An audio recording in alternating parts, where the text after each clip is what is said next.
Welcome to Labitil, Habits That Count, a place where we examine issues or concerns and identify practices or habits that we can implement to achieve some level of success. I am your host, Dr. Martha J., and I just want to say thank you for welcome. Thank you for coming in. We had slight difficulties, but just thank you for your patience. For this month, we have our sponsors are Hilltop Renovations and Leonard Taxis in St. Thomas, and Rainbow Construction in Dominica, and Budding Writers. We are coming to you live via DBS Radio, and we are streaming live on the internet, Facebook, and YouTube. Whether you're listening locally in Dominica and the Caribbean or the diaspora, welcome. Remember, you can join us every Sunday from 5:30 to 6 p.m. for inspiration and education. First of all, I want to say thank you to you for your feedback last week. To those of you who were inspired and who can now inspire others to practice simple habits that lead to some successful and pleasant time in life. Today, we are going to talk about the electronic devices and the young child. And we have with us Marah, Joseph, Lando, who will talk to us about how we go about dealing with students, children at that age who deal with the internet. First of all, I want to say to you that Marah is a clinical professional counselor. She's certified. She's a case manager. And of course, she's a dual diagnosis and treatment specialist. Marah, welcome and introduce yourself to our audience. Hello, thank you for having me. I am thanks for the introduction also. I'm a behavioral health clinician in the city of Chicago, licensed by the state of Illinois with a background expertise in mental and behavioral health. So that's where my passion overall lies. And I also have a toddler who will be 2 years old next month, and I'm fascinated by early childhood development because of him. So. Thank you very much. So Marah, when we talk about electronic devices with children ages 1 to 4, I wanted to tell our audience, what do we mean when we say electronic device? Sure. So 98% of the American households with children have an electronic device, right? And for this purpose, this conversation, the electronic devices we're going to be referring to will be computers, television, mobile devices, including cell phones and tablets. Awesome. And I know that the CDC, there's a report in around 2022, it states that children under 8 spend more than 2 hours a day on the internet, or on mobile devices, sorry. And electronic devices. And those 8 to 10 years old spend up to 6 hours a day on electronic devices. And I know 6 hours a day, that's a school day. And think about it. A child goes to school and spends 6 hours and goes home and spend an additional 6 hours on an electronic device.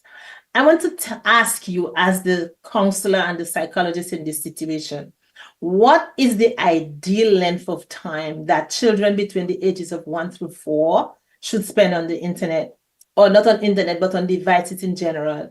And when should children be introduced? In other words, when should a parent allow a child to be on a device? From what age? Between 1 and 4? From when would that be? And of course, at that same time, if you could just talk about the benefits that a child could have if they encounter mobile devices at that time, or electronic devices at that time. All right. So ideally, children under 18 months, they should not be introduced to electronic devices unless it's things like video chatting, maybe with a loved one, a grandparent probably far away, or family member lives far away, and then you want to have that connection with them, and you wanted to see your child, your infant at that point. So that's okay. That's ideal, right? Otherwise, for children 18 to 24 months, you can introduce quality educational programming to them with a caregiver present. So that caregiver wants to be watching the program with the toddler, explaining and using that moment as an educational moment. So if you choose to introduce your child that's under 18 months to electronic devices, it's just encouraged that you at least follow that guideline. Have a parent or caregiver who's there watching with that child, and just sort of having that information. So for children 2 to 5, you want to limit screen time to 1 hour a day, again, of high quality programming. Not all programs are created equal, right? So educational program that includes learning, numbers, letters, science, maths, reading, age-appropriate music, that is completely different from a violent show with fighting, villains, and so forth. So when done correctly, that includes the screen time, of course. There are benefits to that. And that high quality screen time programming I mentioned, it can enhance social and language skills for children, right? That repetitive behavior helps them learn new words. And watching with a caregiver and having that caregiver explain what they're seeing can help foster learning. They will be able to process and understand what they're receiving and help them apply it in real life. For example, my toddler, he's going through a phase of that's mine, and he doesn't want to share. So when I do allow him to watch any screen time, I will find a program where I can see positive interactions of sharing, and I will point that out. And that sharing, I will identify that's sharing, and it's okay, and it's a form of kindness, and hey, that's great. So with that said, kids keep in mind that unstructured playtime is more valuable for young children's developing brain than electronic media. That screen time that child is introduced to should not by any means replace interaction with caregivers, siblings, other children, adults. And those interactions are really, really valuable for that developing brain. And children, they learn when they interact and play with others. And it should not replace a caregiver. Wow. So what I'm understanding from you is that a child between 18 to 24 months or 2 to 5 should not be allowed on an electronic device by themselves. They should be interacting with an adult, correct?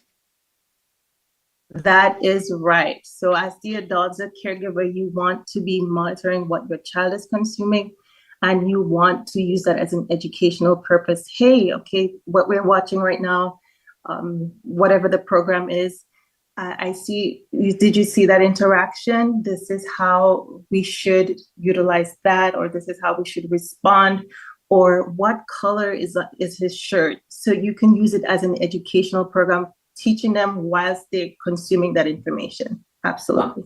Wow. Well, both you and I know that there are situations where, for example, scenario, there's a single mom, a single parent, and she watches TV for a particular length of time. And so she puts her toddler next to her, and her toddler has his own device and he's going through on his own. Or you might have a parent might be at work, and then you have a caregiver or caretaker, and that caretaker probably just puts that child down on a particular device and just lets them play for whatever until they fall asleep.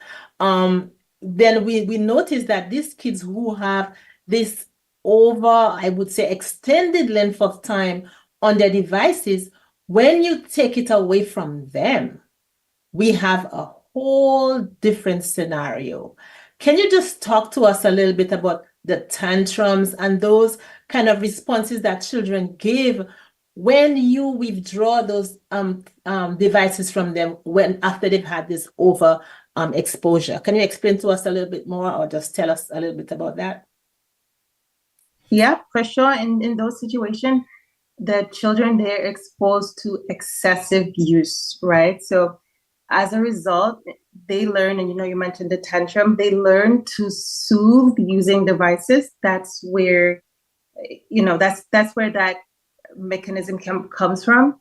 Then they demand a screen time, right? So that demand of screen time is heightened. So the child knows well that, like, for example, if a mom happens to take away that iPad or that device from them, their response and the tantrums that will throw, they learn that certain responses will foster certain reactions and enforcement from the parents. So that will sort of try to help them get it back. So also very importantly, when children are soaking in that screen time, their brains are getting massive dopamine hits. So dopamine is generally the feel-good chemical or brain releases. And the problem comes in when you get those dopamine high for prolonged time, you want more and more because they experience that intense pleasure. So that child is just wanting more and more and more. And the brain is telling them that screen is very, very, very important. And those constant dopamine hits makes it just so very difficult. So, right. And then so one of the things that happen, you start to see again, not only the tantrums and the meltdowns, but the depression comes in. With those excessive uses, research shows that there's a stunted development of the frontal lobe occurring, and that part of the brain that decodes, right, social interaction, which is, the frontal lobe. The children begin to have more difficulties developing empathy and social learning cues like facial expression. So also those cognitive systems become underdeveloped because there's no need for that creativity.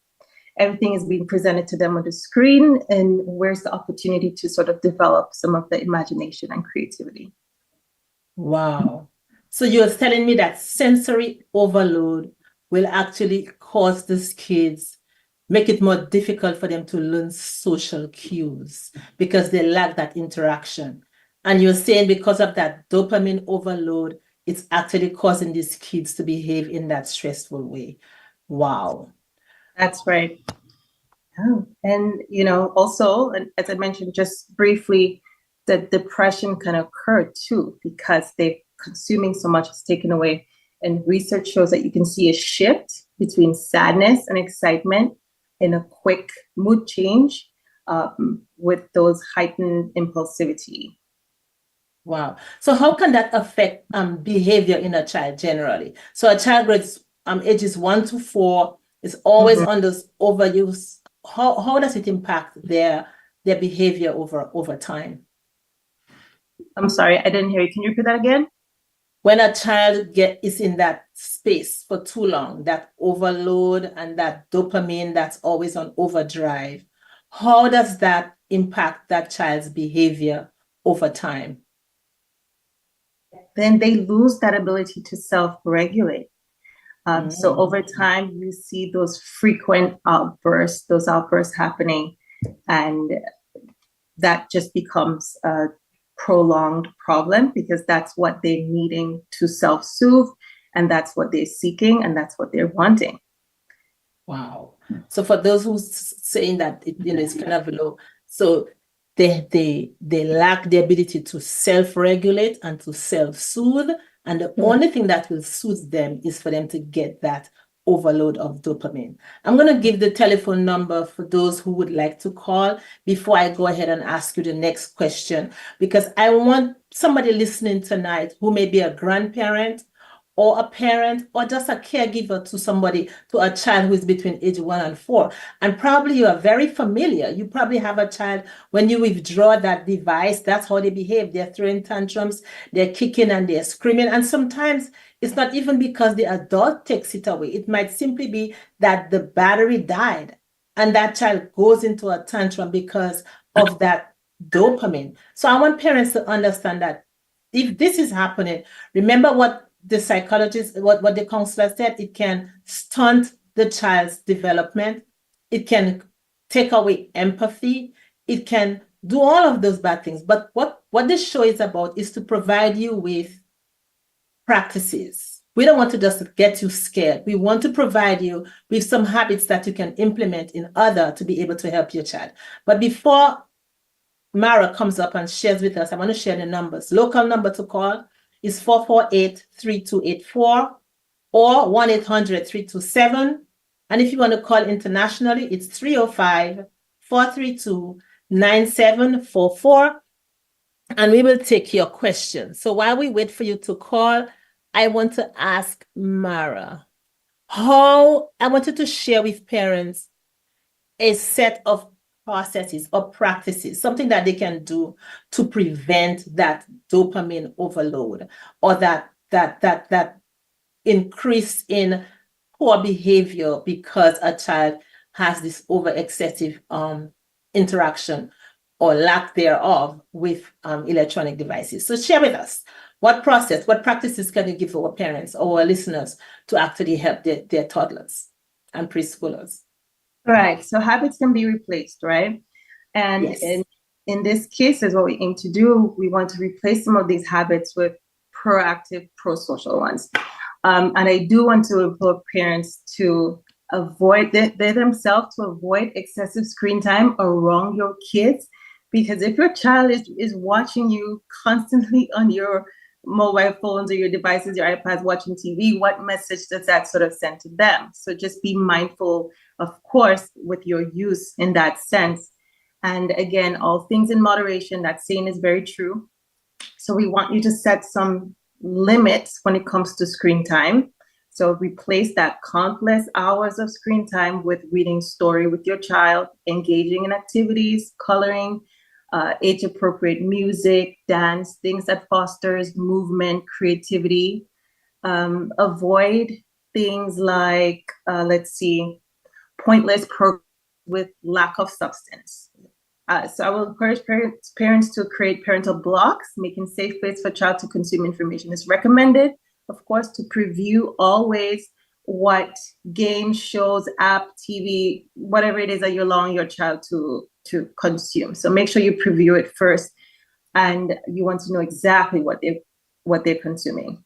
Encourage your child to play and explore with what's around them. Recently, I read an article that was saying that, when we get into a place where we ourselves and as adults we're experiencing anxiety, stress, we tend to go outside and we can just that interaction with nature, we can have positive responses. It can help us with our mood, manage our mood, how we feel. So the same can go with kids. You just having them have some time outside, supervised playing, running around in the dirt. It's okay. It's good. It's actually better. In fact, it will help lower stress, reduce their aggression, and increase focus. And these are just a few things. Again, engage with your child. Don't let screens fall in place of that structure. Yes. That's right. So there's another thing I want to point out. Sometimes parents feel like they want to punish their kids who's been on a device, and they would take that instead of replacing. Because what you said is we want to reduce and replace. And as Erasmus says, just as nail drives out nail, habit replaces habit. When your child became dependent on a screen, it was because it was a habit. There was a cue. Every time you went to the washroom or you went to do your laundry, or even when you go shopping, you place that in front of the child. And then one day you decide to just take it away. What you're doing is you are creating an opportunity for a tantrum. What did you replace? So if you take away the device, you can't just leave them sitting there. That's when they're going to get angry and start throwing things, and you see all of that behavior. And so what Marah is saying, you want to reduce and replace. Don't just take away and let them sit there and then they're going to get all upset. So we want to encourage you to go ahead and reduce and replace gradually. And when you replace gradually, what are you replacing it with? You're replacing it with times of interaction. Take them outside, use blocks, use things that they can play, other educational stuff. And the other thing I think, Marah, maybe you could mention is what kind of programs? We want them to mix it up, not just the same thing all the time. But if you decided that your child is old enough to have 15 minutes of time on your device or 30 minutes, how do you go ahead and balance that? What advice can you give them? So I would suggest, again, like I mentioned, to make sure you know exactly what your child is watching, and make sure it's not a senseless show, like something where they're not going to gain anything from it, right? So if it's going to be educational, whether it is they learn numbers, letters, or it's something that can benefit them educationally, then you want to go for that. And that's definitely my suggestion in that sense. Always aim for the educational, substantial programming. and not, refrain from the violence, refrain from the fighting, refrain from, a lot of kids have the ability to just browse, and you don't want that to end up being a spiral problem where they're browsing and you have no idea what they're browsing, or they have the ability to just search. So please place some parental controls over that, so you can have monitoring. You can be able to monitor what your child is consuming. Awesome. So we heard reduce, replace, interact more, and exercise parental control. So these are the 4 things we want you to remember today. Instead of taking away a device from your child, make sure that you're paying attention to reducing the length of time, replacing it gradually with more meaningful interaction.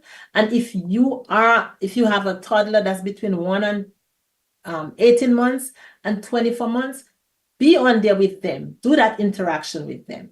And if you have your toddler preschooler between 2 and 4 and 5, make sure that you are breaking it up. Some for educational, some for something meaningful.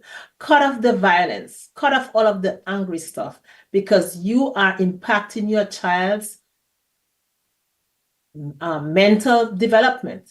You're also impacting your child's behavior. So we want to encourage you to go ahead and make sure that you're doing that. We'll take a listen to see if anybody has a call, or if there are any questions on Facebook at this time, we can take a look at them.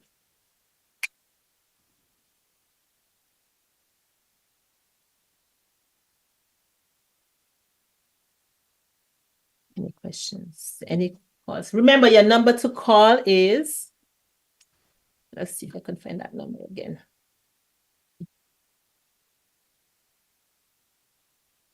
Your number to call 448-3284 locally, or 1-800-327, or of course 305-432-9744.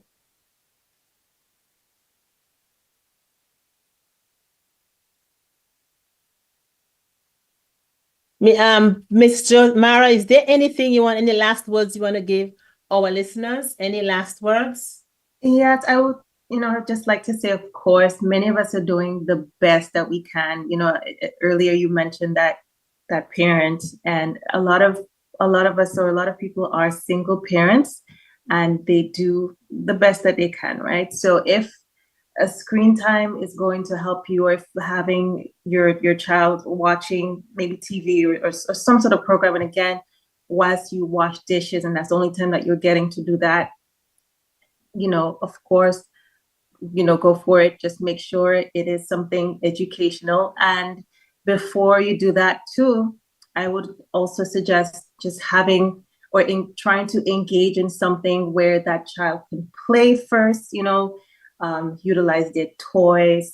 They can learn and foster learning outside of that screen time, to just aim for that first before, heading for the screen. But again, we do the best that we can. We're all human, and it's sometimes, truth-wise, it is easier. Awesome. Well, thank you so much for just agreeing to come and share your expertise with parents.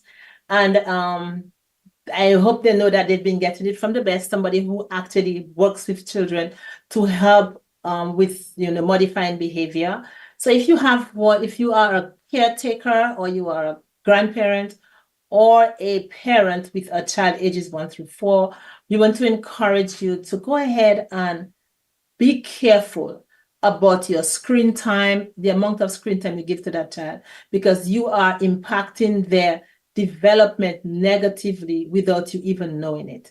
And so we want to encourage you to go ahead and reduce, replace, as well as do some parental control. And next month we will refer to children who are older. We will do children between school age, from grades 5 all the way up to 6 or 8, and how you can go ahead and help those kids, because they're a little harder to control. And so we will help you figure out how to deal with these. So for an extended version of this podcast, you can listen to us midweek. We will put it on where you can listen to your podcasts. And then we have one question. We want to take that right now. Sometimes you ask parents, you get so exhausted from a long day at work, and you give your 4-year-old an hour of screen time, then that hour is up. Now he wants you to play with him and go ride his bikes. Would you give him more screen time just so you can take a little nap? That's the question. Would you give him more screen time or go play with him? What did you suggest, Marah? Well, personally, I know that's a hard one because, you're tired. Like you say, you had a long day's work. And that child is probably going to want something to keep them engaged. I would just say to try to find another means to keep that child engaged. They've already consumed their 1 hour of screen time. So just whether it is, I know Dr. Joseph mentioned earlier, like blocks or puzzles. Those are some great tools to sort of help and foster engagement. Kids, a lot of kids like to build and see the results of things. So anything that they can sort of build, make, use with their hands, use their own creativity, or even on your free time when you're not as tired, if you can schedule things where you can schedule activity ahead of time for those times that you're going to be limited on your time or you're exhausted, that you can try to keep them occupied and engaged. But I would say aim for that first before just throwing another hour of screen time out there. Awesome.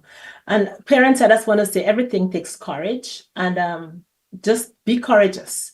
Be courageous enough to be able to reduce and replace, because in the end, you will have a well-behaved child.